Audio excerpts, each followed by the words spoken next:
Nyakoro mgajong machiegni okang' mar ariyo dakika 46 tok saa achiel mar okinyi. Wadongi matin ne dakika 30 mar mondo mwatiek twak marwa. Men okang' nyakoro mgajong ma intiere godo mar oronwa ote kotenre kod tuo mano mar kansa. Pod wachwalo puonj kotenre kod tuo mar kansa. Par ni dwe mar 10 en dwe ma ihinge tuo mar kansa mano mar thuno ma bende ong'ere gi dho ngere kaka breast cancer.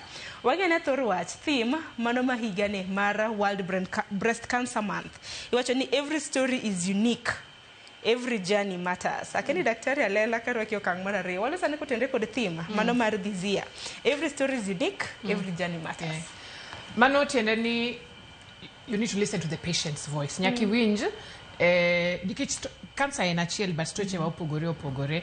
Oyudwa stages mopogore. Wadhie challenges gin the same to gipogore be. Kata kaka ng'ato handle challenge ne opogore.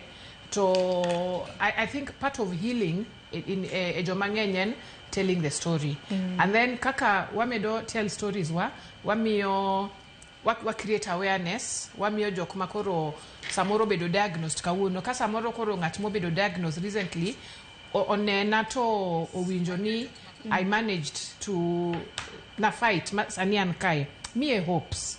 Nikech ing'eni ndalo machon ji nong'e ni cancer en tuo makiyudo to otieki ithogi kanyo. Basani nitie survivors mang'eny, nitie thrivers, champions, warriors, all sorts of positive names ma watiyogo. Ma wanyiso ji ni inyalo go through gini. So we are going through the same journey but in a unique way. So our stories are to inspire, to give hope be.